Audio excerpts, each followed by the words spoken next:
Hello and welcome to History in a Hair's Breadth, where I, Kaya, try to get through a segment in history or literature before Miss Poppy Seed Bun here finishes a treat. I have been a little busy studying for my comprehensive exams lately, so it's going to be a short video today, but luckily we've got some watermelon, and Poppy has enlisted her adoptive brother Pumpernickel to help her finish it. So we're going to be talking about the origins of Athena, the Greek goddess. Thank you for the kiss, Poppy. While Poppy and Pumper eat a little bit of watermelon. Let's go.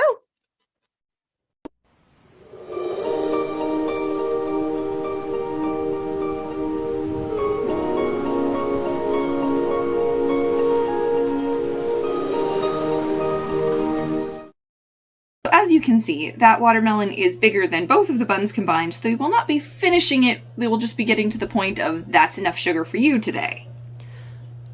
So, Athena is one of the goddesses who is often listed as not having a mother, being birthed only from a father. But that's not quite the case, and this is one of those situations of the erasure of the womb, which factors into patricentrism, which we'll not get into today because Poppy really likes watermelon, but something to keep in mind.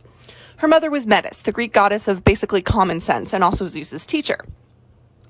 Zeus managed to trick Metis into sleeping with him, and then into shape-shifting into different forms so that he could swallow her, because Gaia and Uranus had prophesied that Metis' daughter, or child, but in this case daughter, would be great enough to overthrow their father, Zeus, which had been happening for several generations with the Greek deities. So Zeus swallows Metis, but she's already pregnant. And eventually, several months later, Zeus starts getting these splitting headaches.